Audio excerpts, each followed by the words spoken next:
Bom, acho que eu vou começar já. 5 minutos é o suficiente. Bom, oi todo mundo. Ninguém vai me responder. Eu sou o Renan Hirayama e eu vou falar para vocês essa semana sobre transições de fase, no sentido mais geral. E acho que o melhor jeito é começar perguntando: o que são transições de fase? E essa é a pergunta que eu quero que todo mundo consiga responder, pelo menos no final dessa semana. Mas em um resumo, na verdade, alguém manda mensagem no chat. Consegue me ouvir? Consegue me ouvir, tá? Ok. Eu quero que todo mundo consiga responder essa pergunta no fim dessa semana, mas em resumo, transições de fase são manifestações das descontinuidades que aparecem na função de partição e elas só podem aparecer no limite termodinâmico, quando o número de partículas e o volume do sistema e todas as grandezas extensivas vão para o infinito. Por quê? Porque vocês viram, ou ainda não, no curso de mecânica e estatística, que a função de partição é, genericamente, uma soma sobre estados pesados pela energia que eles têm, pela newtoniana deles. E exponencial é uma função contínua, então a soma de funções contínuas é uma função contínua, então a princípio não tem como ter uma descontinuidade nisso, a não ser que os argumentos, o número de termos, né, vá para infinito, que é o caso do limite termodinâmico. E, bom, primeiro a gente tem que pensar o que é uma fase. Todo mundo sabe intuitivamente, né? Todo mundo já viu o diagrama de fases, já viu no ensino médio a transiçãozinha da água para o gás, evaporação e toda aquela história, mas não existe uma definição muito boa de fase. Por exemplo, a própria água mesmo não tem só as três famosas fases de gelo, líquido e vapor. Tem inúmeras outras, inúmeras não, 27 eu acho, fases do gelo, que são só níveis do que a gente quer falar de comportamento macroscópico. O comportamento macroscópico de cada uma dessas fases é levemente diferente, mas todas elas são sólidos. Então, nem tem uma definição tão boa de fase assim, para começo de conversa. Mas o que a gente tenta fazer na mecânica estatística é classificar o comportamento do sistema, num sentido macroscópico, de um jeito meio genérico mesmo, e daí, eventualmente, vão ter descontinuidades nas funções termodinâmicas que vão indicar uma mudança abrupta no comportamento do sistema, e aí a gente fala, uma transição de fase.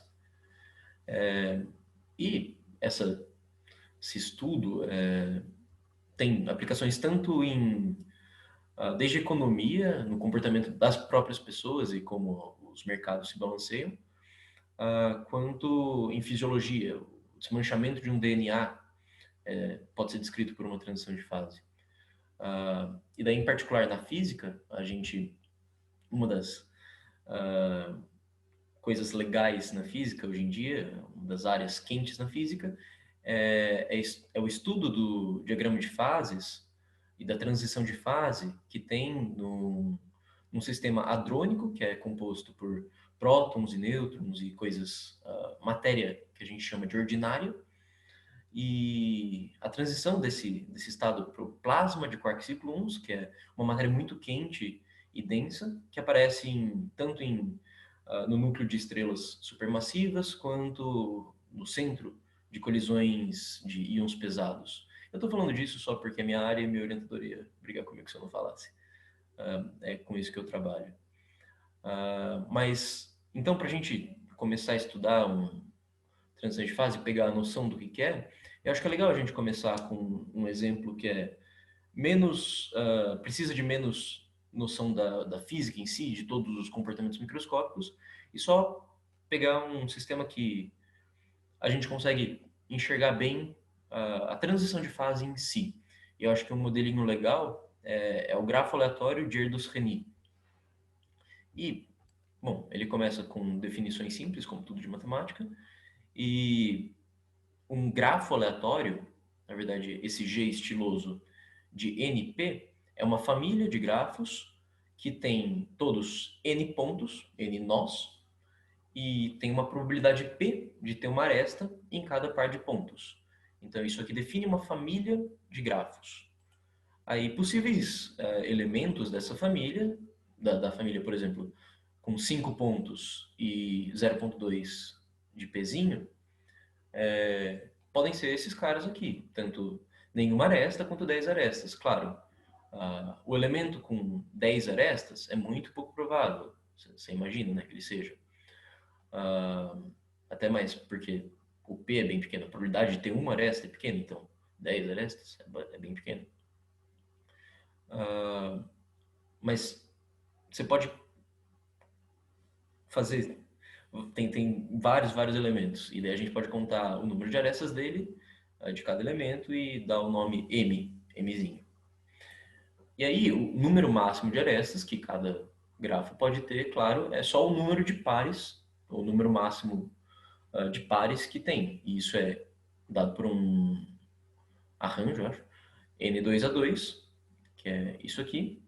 E como cada aresta tem uma probabilidade P, o número de arestas numa família de grafos é dado por uma binomial, onde essa parte aqui, esse P elevado a M, 1 menos P elevado ao máximo menos M, é a probabilidade de um grafo com aresta M, e essa binomial composta aqui é entre aspas, degenerescência, né, das arestas M, ou seja, quantos grafos com aresta M tem nessa família. E como uma distribuição binomial, todo mundo acho que já deve ter visto, tem média o número máximo vezes a probabilidadezinha. Ou seja, numa família GNP, o número médio de arestas vai ser dado por esse cara aqui. Ou seja, na nossa família exemplo aqui, N2A2 é 10, 10 vezes 2 é 2, 10 vezes 0,2 é 2. Então, isso aqui seria um elemento típico, né, que você espera nesse grafo, nessa família de grafos. Ok. E aqui só mais umas definições úteis.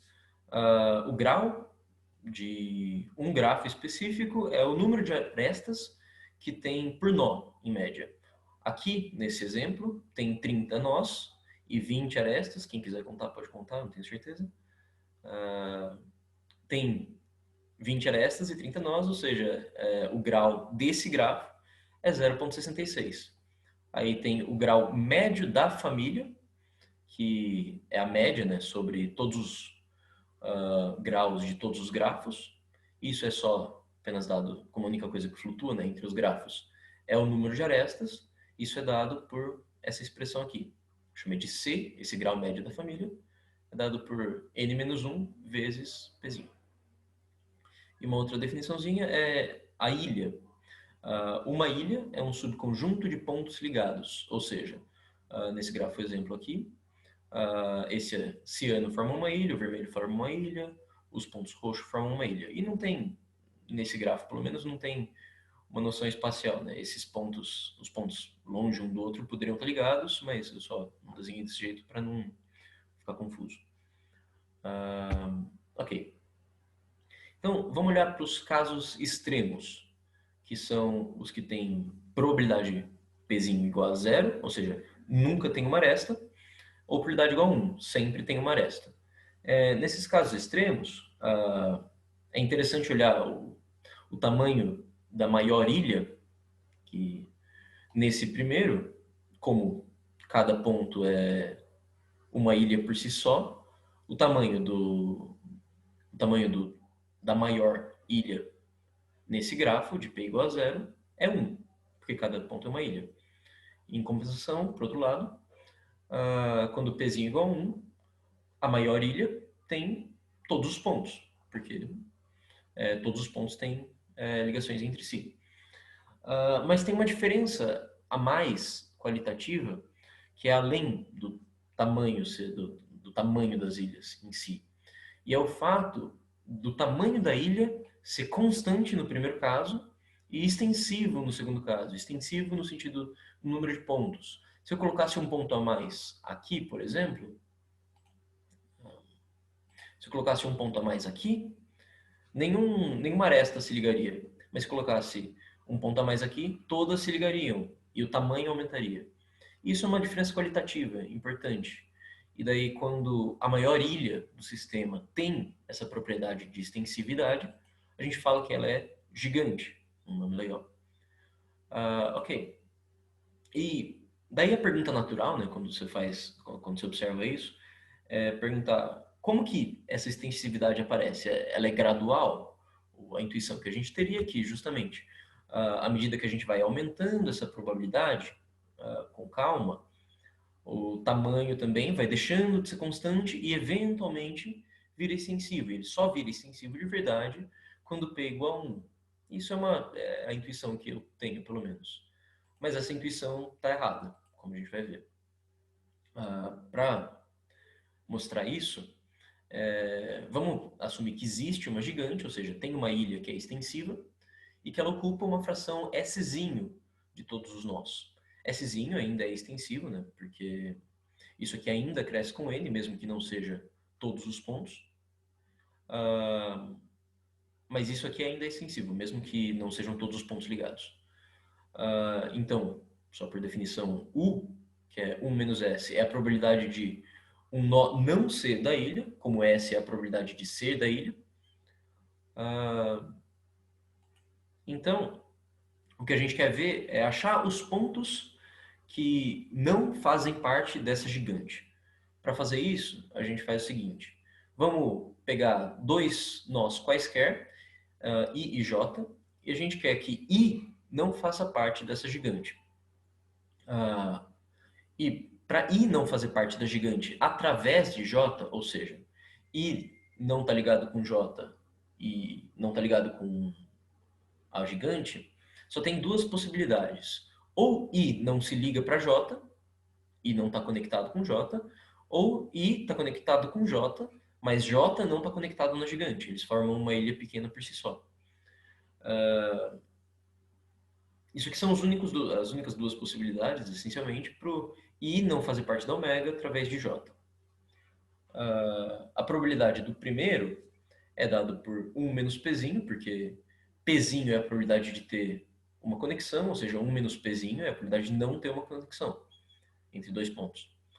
A probabilidade do caso B, que é I está ligado a J, mas J não está ligado a gigante, é só a probabilidade de ter uma conexão aqui, vezes a probabilidade de J não fazer parte da gigante. E a probabilidade de J não fazer parte da gigante é só a fração de pontos que não está na gigante, né? Claro. Então, a probabilidade total de I não fazer parte de ômega através de J é só a soma desses dois caras. E para calcular a probabilidade total de I nunca ser parte de ômega via qualquer ponto, isso é só essa expressão elevado ao número de pontos restantes, ou seja, n menos 1. Esse 1zinho sendo o I. Só que essa probabilidade de não ser parte da gigante é exatamente a definição de U, como eu tinha dito. U é a fração de pontos que não está na gigante. Então, existe uma relação autoconsistente para U que a gente precisa, que é obedecida dados certos P e N. Ou seja, para cada família de grafos, a gente acha um U. Ok. E daí, como que a gente resolve essa relação autoconsistente? Vamos primeiro simplificar as coisas e usar a definição do grau médio que eu tinha dado, só para eliminar o Pzinho, para deixar as coisas um pouco mais convenientes. E depois olhar não a fração de pontos que não está na gigante, e sim a fração de pontos que está na gigante, que é dada por S. Isso aqui é a mesma relação, essencialmente. E daí, para achar as soluções, os S que obedecem essa equação aqui, a gente plota os dois lados. Os dois lados da equação. O lado esquerdo é 1 menos S, né? Que é essa linha cinza.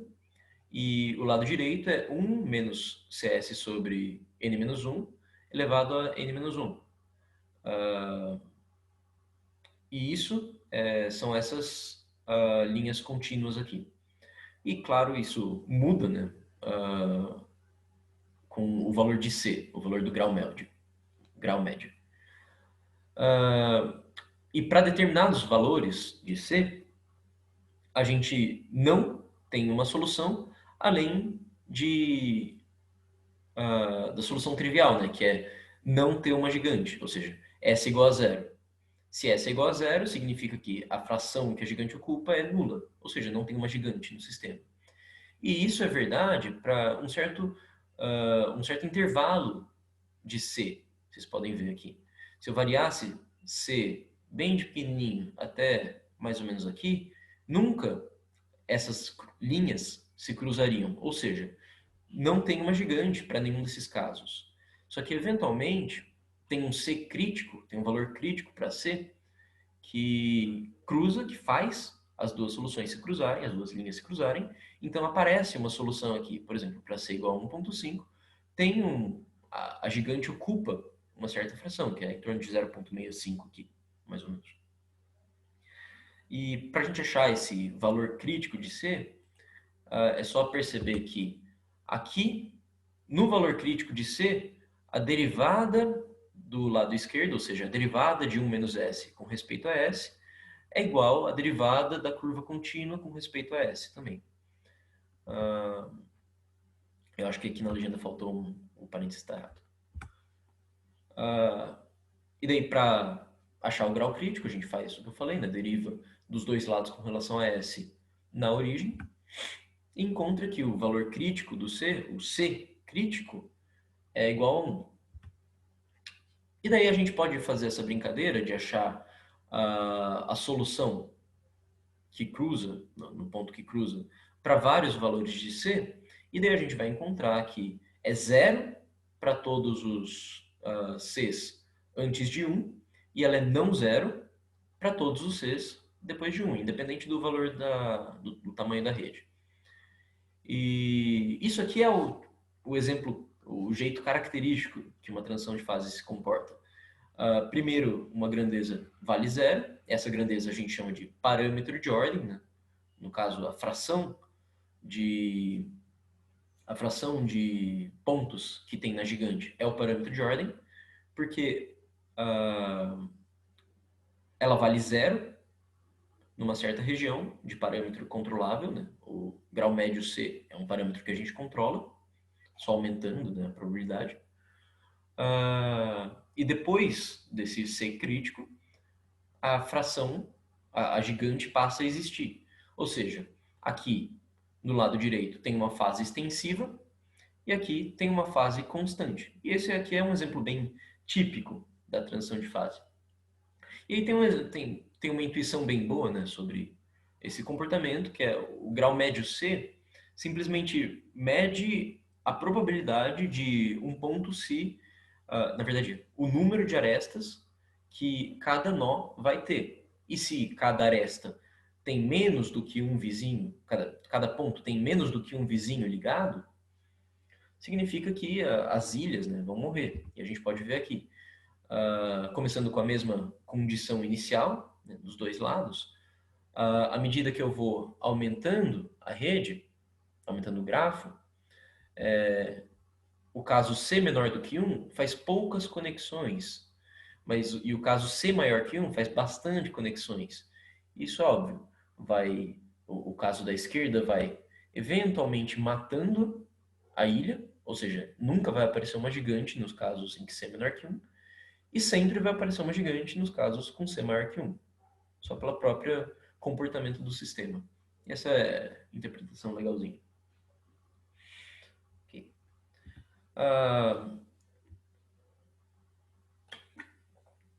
Agora que vocês têm uma intuição mais ou menos boa do que esperar, né, com uma transição de fase, acho que é legal a gente passar para uma coisa da física mesmo. E o exemplo histórico mais comum, eu acho, é o fluido, o sistema de Van der Waals, que começa com uma correção fenomenológica sobre o gás ideal. O gás ideal tem essa equação de estado aqui, né? Que é PV igual a NKBT ou NRT. Todo mundo conhece isso. Só que para Van der Waals, né, pro Van der Waals, essas duas quantidades aqui podem ser corrigidas. Primeiro, mudar o volume, né? Ou seja, cada molécula ocupa um volume efetivo, diferente do gás ideal, em que as partículas são pontuais. Mas aqui tem um volume corrigido, ou seja, para cada molécula, a gente perde um certo voluminho pequeno. E daí a gente pode escrever isso como o volume total do gás, o volume efetivo, né, que tem para o gás, é o volume do recipiente em que ele se encontra menos um fator proporcional ao número de partículas que tem, já que cada molécula ocupa um certo volume. E a segunda correção não é tão óbvia de entender, mas ela essencialmente assume uma força atrativa entre as moléculas do gás. Isso é como se elas estivessem polarizadas. Só que lá para o meio do recipiente, como vocês podem ver aqui na esquerda, para o meio do recipiente, essas forças se balanceiam, porque tem moléculas para cima puxando e moléculas para baixo puxando. Então, para as partículas do meio, isso aqui se estabiliza. Só que para as partículas da borda, que estão perto da parede, assumindo que não tem interação com a parede, as partículas daqui vão sentir uma atração para o centro. Ou seja, a pressão sobre o gás vai aumentar por causa dessa força intermolecular. Essa exatamente é a força de Van der Waals, a ligação de Van der Waals que aparece na química, por exemplo. E, bom, é um pouco complicado nas notas de aula tem melhor escrito, mas é um pouco complicado, mas no fim das contas, cada partícula sente uma interação proporcional à densidade, porque o recipiente, né, tem uma certa densidade, então a força aplicada sobre cada partícula é proporcional a essa densidade, e como tem. E daí você precisa levar em conta todas as partículas, ou seja, levar em conta o efeito sobre todas as partículas que teriam, e isso, novamente, é proporcional à densidade. Então, no fim das contas, a pressão vai ser. A pressão efetiva vai ser corrigida por um termo que é proporcional à densidade ao quadrado. Tá nas notas de aula, se vocês quiserem ler um pouco mais com clareza. Fazendo isso, a gente corrige a equação de estado, que era PV igual a NKBT, para essa forma aqui. E daí a gente pode isolar o P para deixar ela uma coisa mais agradável. E daí, isolando P e definindo o volume específico, o volume por partícula Vzinho, a gente escreve o que é geralmente chamado de equação de estado de Van der Waals, que é esse termo aqui. Aí, acho que primeiro, para fazer termodinâmica, é interessante a gente analisar como essa equação de estado se comporta, né? Só graficamente mesmo. E daí, primeiro a gente começa notando que o volume específico é sempre maior do que Bzinho, o que é óbvio, né? Porque esse era o volume que cada molécula ocupava, efetivamente. Então, nunca o volume que tem para cada partícula pode ser menor do que o volume de cada partícula. Portanto, V é sempre maior do que B. Em baixos volumes, ou seja, em altas densidades, né? Densidade é 1 sobre Vzinho, em baixos volumes, o sistema é muito pouco compressível. Ou seja, eu preciso de uma pressão bem grande, uma diferença de pressão bem grande, aqui no eixo Y, para fazer um efeito pequeno no volume. E a situação contrária acontece nos altos volumes, ou baixas densidades. O sistema tá errado aqui. O sistema é bastante compressível. Se eu fizer um pouquinho de pressão, o volume muda drasticamente.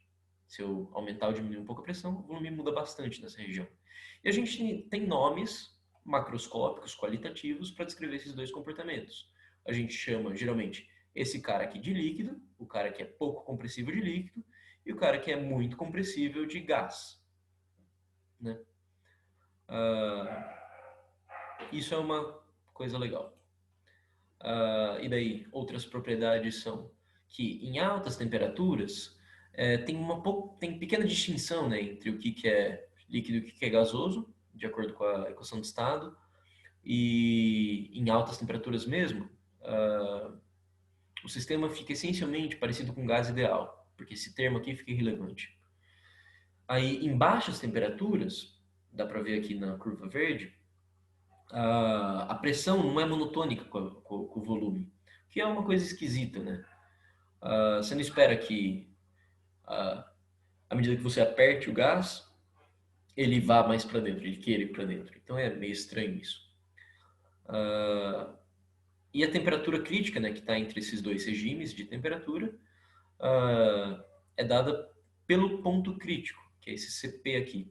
Esse CP é um ponto de inflexão que obedece a primeira derivada igual a zero e a segunda derivada igual a zero também. E daí a gente pode usar essas duas equações, essas duas condições, para calcular as coordenadas do ponto crítico com relação a A e B.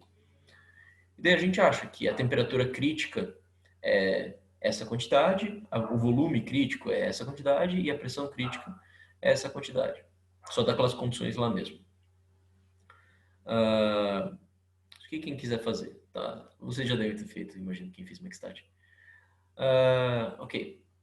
E não só isso, mas no ponto crítico, a compressibilidade é divergente. A compressibilidade é o quanto o sistema é suscetível a mudanças na pressão. Ou seja, se eu fizer uma pressão aqui, um pouquinho, o sistema não cede, dá para ver, né? E é por isso que a compressibilidade, a gente fala que a compressibilidade é divergente, a compressibilidade isotérmica. Ok. Daí eu volto aqui sobre a isoterma, entre aspas, fria, em verde. Faz sentido mesmo que essa região exista? Faz sentido que tenha um volume, tenha o volume crescendo à medida que a pressão cresce? Ou seja, se eu estou com um gás apertado, se eu estou com fluido apertado, e eu solto ele um pouquinho, ele vai empurrar mais? Ou se eu aperto o fluido, ele vai só deixar e ficar na boa e se comprimir mesmo? Ele não vai ter uma resistência? Isso é uma situação física estranha, né? Então, isso é exatamente medido pela compressibilidade. E a gente pode falar, então, meio que por noções físicas, que a compressibilidade negativa é instável. Então, a gente tem que meio que modificar as isotermas frias de algum jeito, né? A gente não sabe como. Na verdade, para isso, eu vou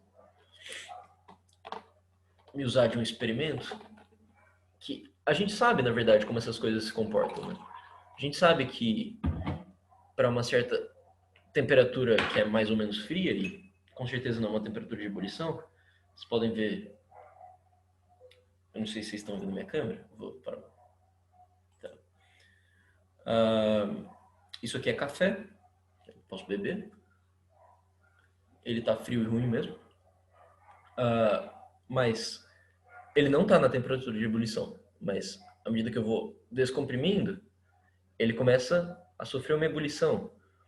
Isso acontece até um certo ponto em que o gás e o líquido se equilibram. Não tem uma situação em que eu tenho que apertar tudo de novo para voltar e depois transformar tudo em gás. Então, essa isoterma aqui não faz nenhum sentido, essa isoterma fria. Eu não tenho que despressurizar e depois apertar e despressurizar de novo para virar gás. O que acontece na prática é que as pressões se equilibram, né? Numa certa pressão de vapor, o líquido satura, ou seja, eu não consigo despressurizar mais o líquido. Ele vai começar a sofrer a transição de fase. E essa transição de fase vai ser uma linha reta. Mas como que a gente determina a qual pressão isso aí acontece? E aí entra o equilíbrio entre fases. Só aqui. Só vendo o horário. Ok. Tá. Professor, não está compartilhando a tela. Não está compartilhando a tela? Ops. Obrigado. Ok, eu tinha parado.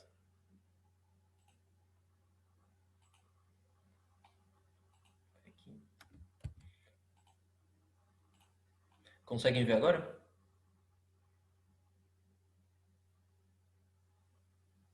Sim. Ok, obrigado. Agora tá certo. Ok. Para... Tá, deixa eu voltar aqui então. Então, a gente precisa modificar as isotermas de modo que elas virem uma reta, uma linha constante, né, na pressão, onde a transição de fase vai acontecer. Mas como que a gente determina essa pressão? E daí entram as condições termodinâmicas de equilíbrio entre as fases. Primeiro, as condições de equilíbrio termodinâmico são dadas pela energia livre de Gibbs, que tem que ser igual para os dois, mas acho que é mais fácil traduzir para a linguagem das variáveis intensivas.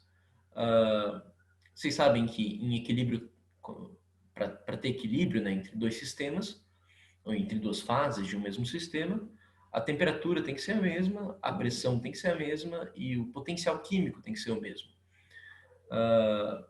Isso são condições de equilíbrio, né, diferentes. Essas duas primeiras aqui já estão garantidas pelo que a gente quer fazer. Né? A gente está sobre uma isoterma e a gente quer que a pressão fique constante aqui. Então a gente determina o P estrela resolvendo a condição de equilíbrio químico. E uma coisa que a gente precisa perceber é que são relações entre grandezas intensivas e não tem restrição sobre as grandezas extensivas de entropia, volume ou número de partículas, que são os conjugados. Isso implica que nessa transição de fase você pode ter qualquer distribuição de entropia, de volume ou de número de partículas entre os dois sistemas, entre o gás e o líquido. O líquido aqui na esquerda e o gás na direita. E daí da termodinâmica comunzinha, a gente tem essas duas relações, que são a equação de Euler. Isso aqui eu imagino que pouca gente tenha feito termodinâmica, então eu não sei se vai todo mundo entender. Mas, essencialmente, isso é a primeira lei de termodinâmica, e ela determina termodinâmica inteira é consequência dela. Isso aqui é a equação de Euler, que é essencialmente um fato, um statement sobre sobre a energia interna ser uma função de estado e não ter nenhuma outra dependência aqui. E daí, só com essas duas relações, a gente consegue determinar a variação no potencial químico, que é o que a gente queria calcular para resolver a condição de equilíbrio. E deriva essa primeira aqui, subtrai da segunda, e daí se encontra essa relação. Dessa igualdade aqui, sobre uma isoterma, o dt é igual a zero, ou seja, não tem variação de temperatura quando a gente caminha sobre uma isoterma. Então, sobre a isoterma fria, né, pelo menos, a variação do potencial químico com a pressão é dada pelo volume específico, pelo próprio volumezinho específico. E daí, para cada ponto X da isoterma fria, se a gente partir, né, de um estado líquido, para cada ponto dessa isoterma aqui, o potencial químico dela vai ser dado pelo potencial químico do ponto líquido, mais a integral do volume específico, né? Que é essa relação aqui, nesse caminho que a isoterma percorre, partindo, né, da pressão de vapor. Só que aí a condição de equilíbrio térmico, equilíbrio químico, impõe que μg seja igual a μl, ou seja, essa integral aqui tem que se anular. Essa integral, óbvio, aqui em cima vai p estrelas, porque não é uma integral simples, não é uma integral de Riemann normal, porque isso aqui não é monotônico, né? Se a gente olhar a transposta dela. Ou seja, se a gente olhar aqui, isso não é monotônico.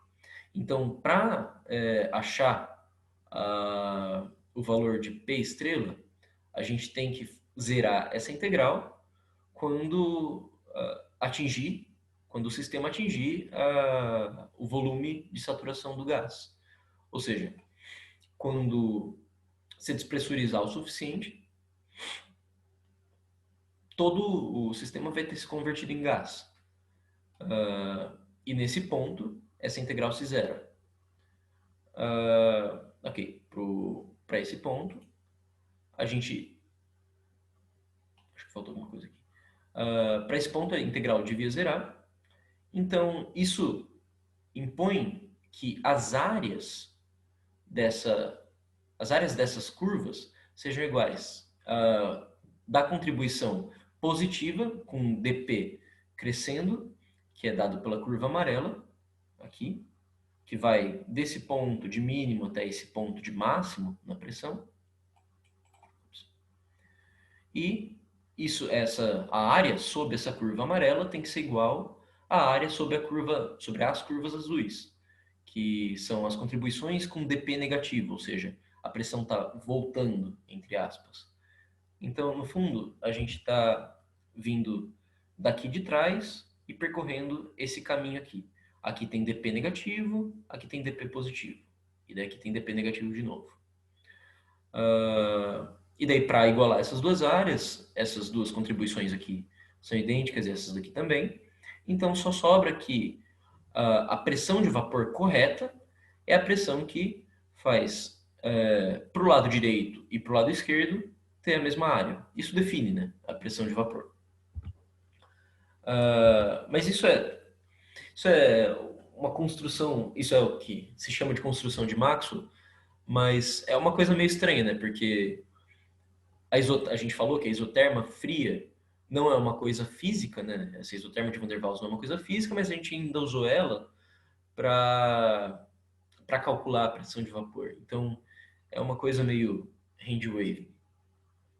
E daí, para interpretar o que está acontecendo melhor, a gente olha para energia livre de Helmholtz, por partícula, né, no caso, que num sistema, pelo menos no ensemble canônico, tem que ser minimizada, vai ser minimizada pelos estados mais prováveis. E daí, só fazendo as contas usuais, né, tomando o diferencial da energia livre sobre a isoterma, isso aqui vai zero.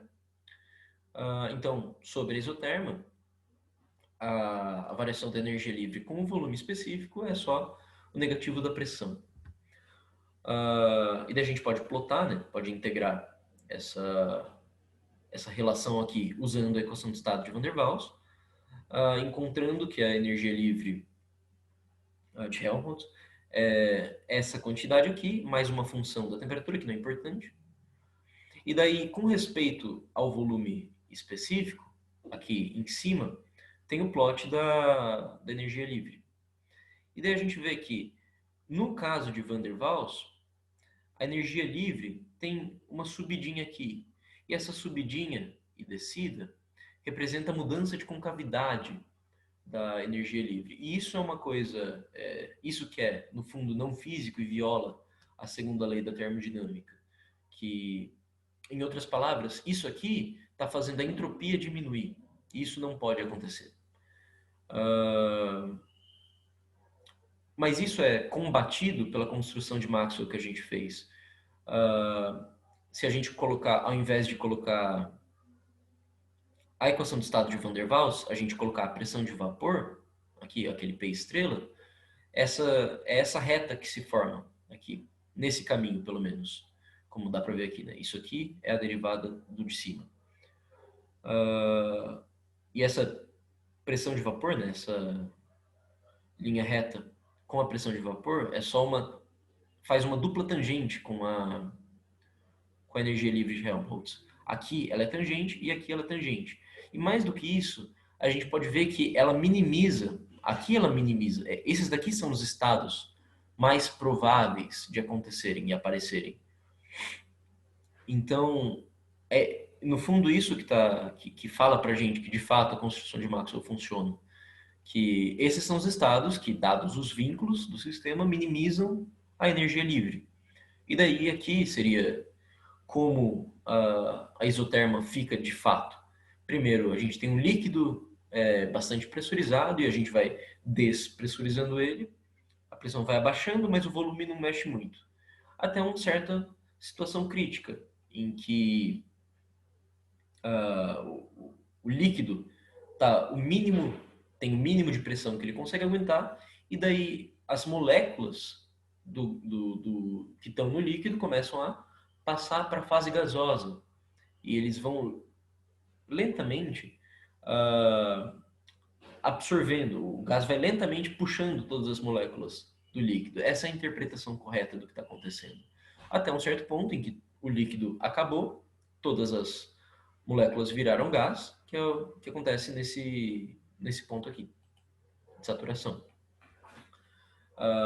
E daí dá para ver que o número de moléculas do gás, a fração, né, de moléculas que está no gás, ou seja, Ng sobre N, é igual a essa quantidade aqui, que depende de onde está o sistema na construção de Maxwell, nessa linha.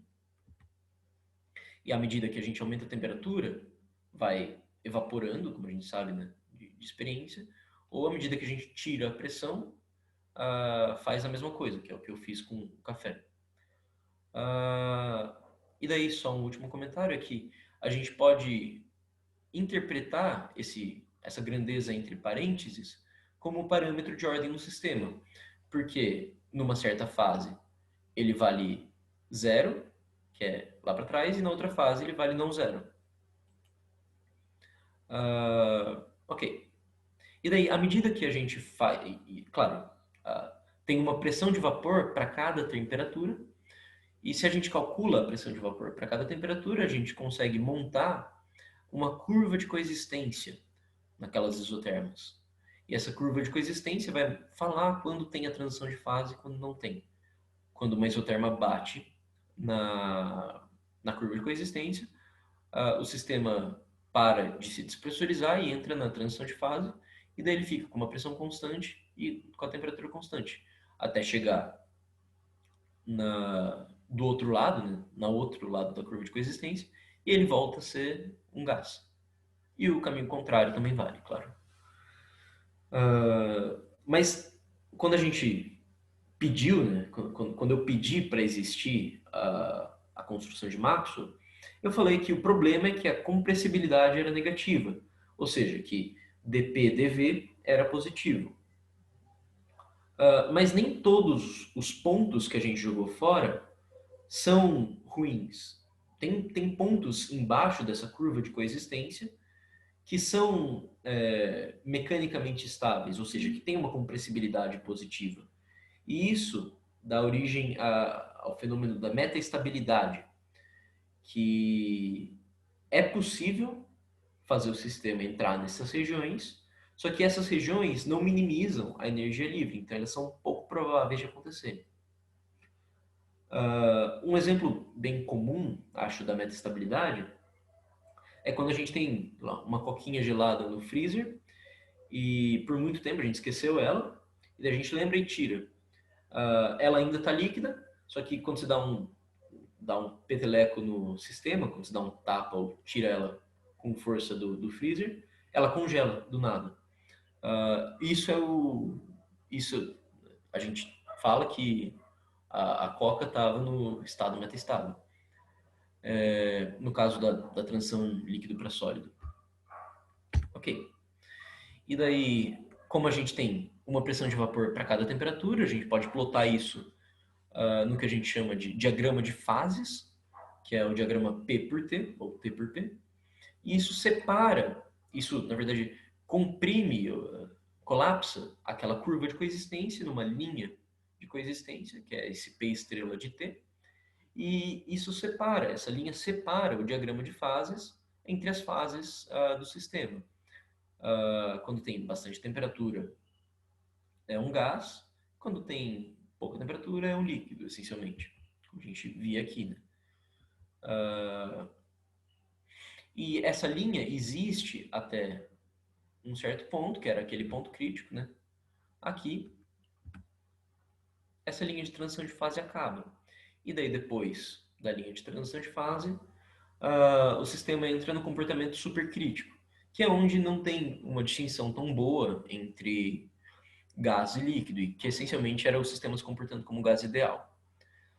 E por isso que eu falo que não tem uma definição muito boa de fase. Tem gente que define esse estado supercrítico como uma fase, tem gente que fala que não, que tem gente que até que fala que líquido e gás são a mesma fase, no fim das contas, porque tem como fazer essa voltinha aqui, sem passar pela transição.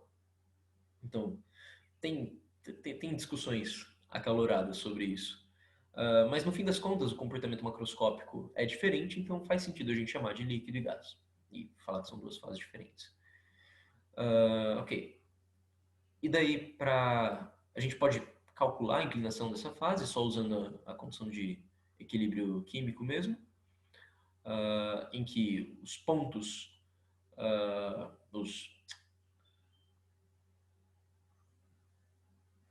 os potenciais químicos do líquido e do gás têm que ser iguais, né, sobre essa curva de coexistência. E daí, daquelas relações termodinâmicas que eu tinha mostrado, a gente tira essa relação e daí é só rearranjar os termos para encontrar a chamada equação de Clausius-Clapeyron, que eu acho que tem gente que deve ter visto no ensino médio. E aqui aparece o famoso calor latente, que é a temperatura vezes a diferença entre as densidades de entropia, entre as entropias específicas. E esse calor latente é a energia perdida termicamente para fazer a transição de fase, né? Acho que todo mundo já deve ter visto isso. À medida que você espera o gelo derreter ou a água evaporar, ela vai perdendo energia térmica, né, para o ambiente. Não significa que a temperatura dela baixa, mas só que energia está sendo diluída por aí. E esse é o calor latente. Aí, a existência do calor latente é um indício da transição, do tipo de transição de fase, né? Quando tem calor latente, ou seja, quando tem uma descontinuidade na derivada, na primeira derivada da energia livre, no caso, a energia livre de Helmholtz com relação à entropia, com relação à temperatura, dá a entropia. E daí tem um salto na entropia, que é justamente dado pelo calor latente. Tem um salto na entropia na medida que você troca de fase aqui. Então, a gente fala que, como a descontinuidade está na primeira derivada, a gente chama isso de uma transição de fase de primeira ordem. E a linha de transição, isso aqui então, a curva de coexistência, né, no fundo é uma linha de transições de fase, que sempre que você passa por ela, você está passando por uma transição de fase de primeira ordem. Mas isso acontece até o ponto crítico. E daí, no ponto crítico, o que tem divergência é a compressibilidade, né? A compressibilidade que diverge. E a compressibilidade é a derivada do volume, ou seja, é a segunda derivada da energia livre, de Gibbs ou Helmholtz. Então, a gente fala que a transição de fase no ponto crítico é de segunda ordem. Aí, lá para cima, não tem... tudo é analítico, né? Não tem descontinuidade. Então, a gente chama isso aqui de crossover, porque as fases só cruzam uma com a outra, sem nenhuma descontinuidade. E daí a gente pode olhar e pensar, beleza, e o que o Van der Waals tem a ver com a vida real? Acontece que é qualitativamente muito boa a descrição, né, do fluido de Van der Waals para a transição de fase de líquido e gás. Pode ver que esse diagrama aqui da esquerda, que é o de Van der Waals, captura só uma regiãozinha pequena do que seria aqui, nesse caso, o CO2, se não me engano, o gás carbônico, até o ponto crítico, né? Daí tem um certo mérito, né?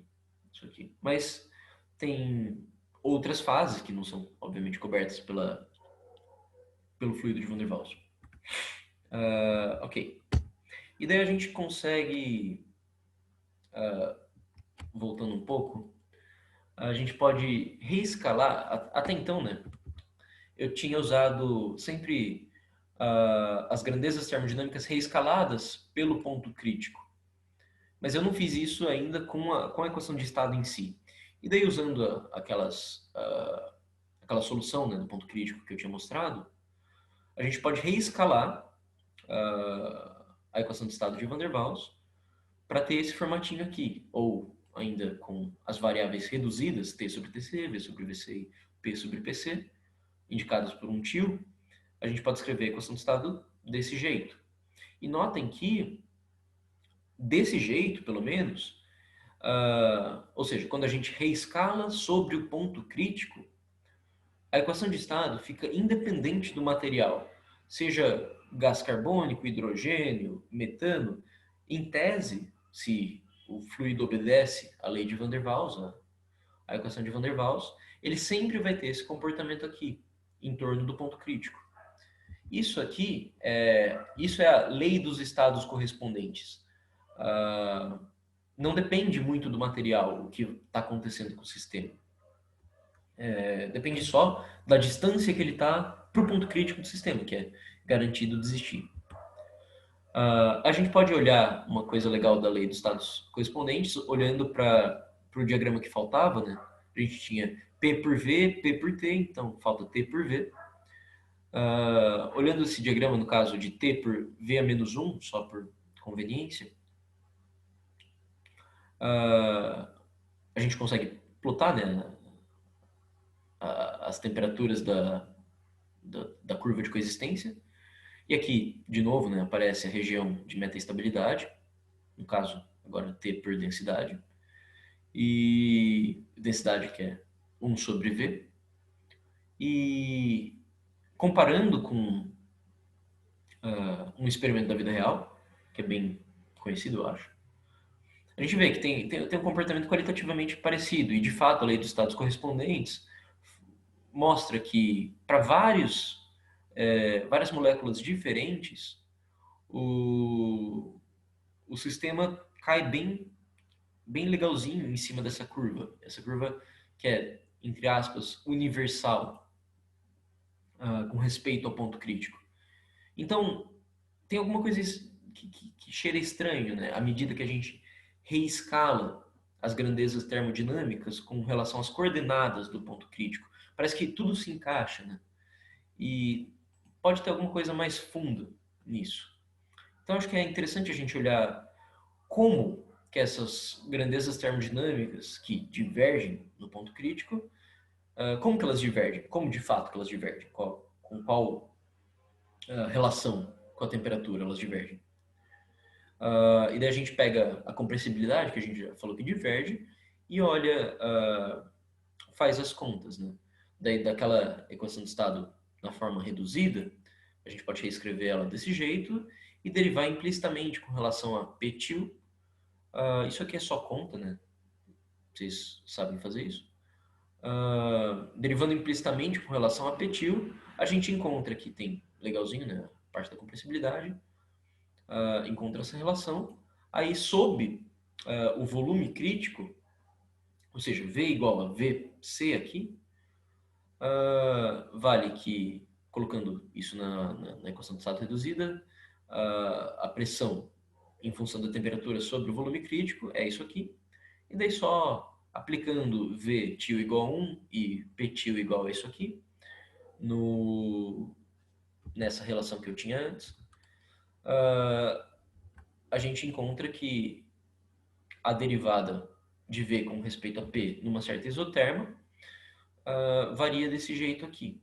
Ou seja, a compressibilidade é dada por essa relação aqui. Então, a compressibilidade, de fato, diverge, né? À medida que T vai para TC, ou seja, T-til vai para 1, a compressibilidade vai para 1 sobre 0, e isso diverge de fato.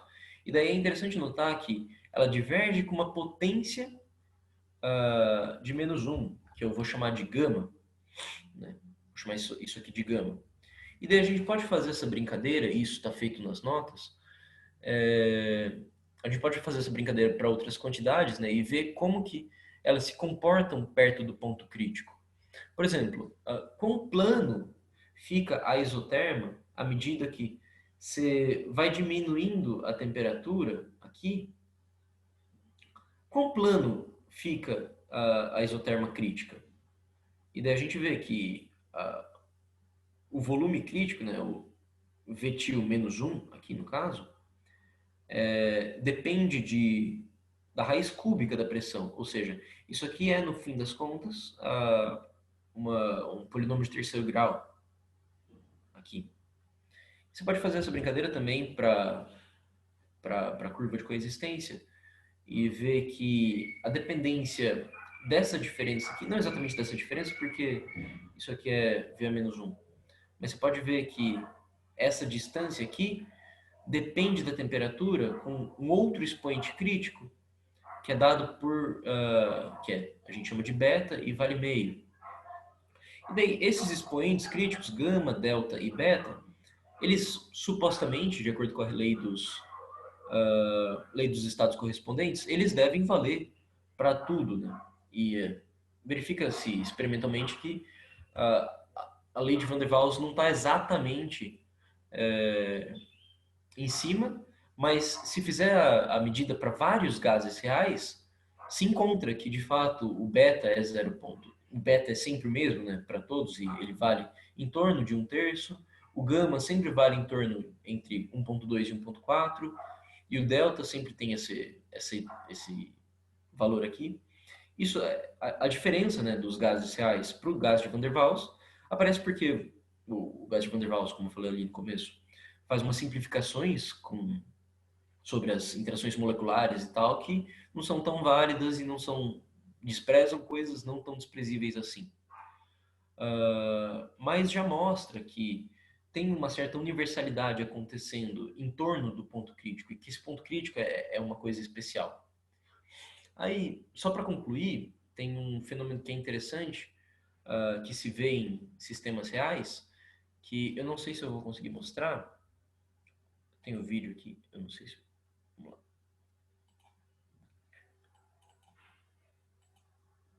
Acho que eu consigo mostrar o vídeo. Eu não sei se vai ficar muito lento. Mas... Vamos ver. Aqui. Tá. À medida que vai aumentando a temperatura, chegando perto do ponto crítico, isso aqui é o gás carbônico, o sistema vai ficando opaco. Isso aqui é bem em cima do ponto crítico. E daí vai passando, né, do ponto crítico, vai entrando na fase supercrítica. Aqui eles cortaram. Acho que daqui a pouco aparece. Mas antes do ponto crítico tem uma divisãozinha entre gás e líquido. E daí chega no CP, chega no ponto crítico, o sistema fica totalmente branco. Tá aí. Isso aqui é o fenômeno da opalescência crítica. E ele aparece em gases reais, né, em sistemas reais, porque tem um outro expoente crítico que tem uma outra grandeza termodinâmica que diverge, que é o comprimento de correlação, que é esse cara aqui, que diverge com a temperatura, com um expoente crítico Ni. E daí, antes do CP, a gente tem a divisão de fases, depois do CP, no CP, né, tem a opalescência crítica, e depois tem o estado supercrítico, em que não tem distinção entre as fases. E essa opalescência crítica é um sinal bem divertido de assistir, né, num fluido real. Mas não dá para calcular isso no sistema de Van der Waals, porque a gente encontra, né, para sistemas de campo médio, que é o caso do fluido de Van der Waals, que esse cara aqui é 0, ou seja, não aparece a divergência.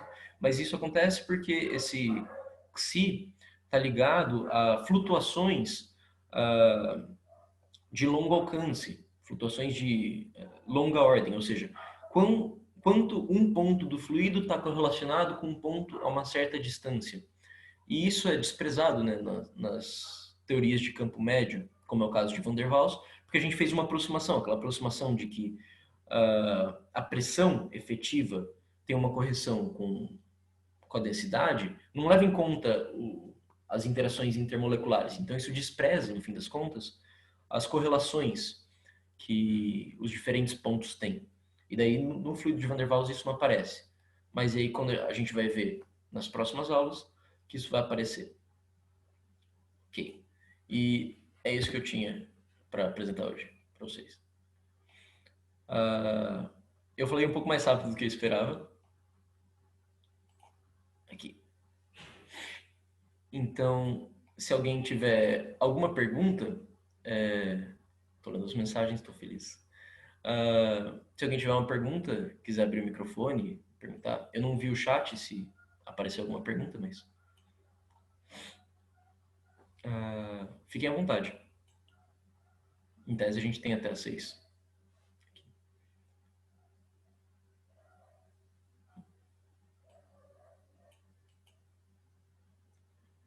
Aí, se ninguém tiver pergunta também, eu vou ficar tomando meu café gelado aqui.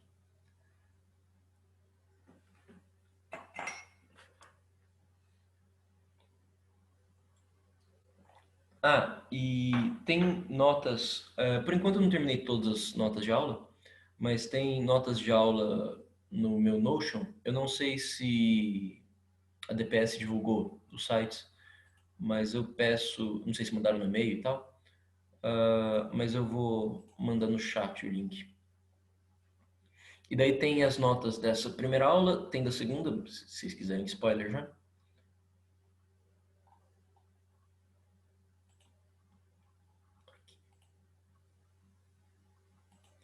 Eu vou mandar no chat, mas eu peço para mandarem por e-mail também. Eu acho que tá certo esse link. O Leandro mandou.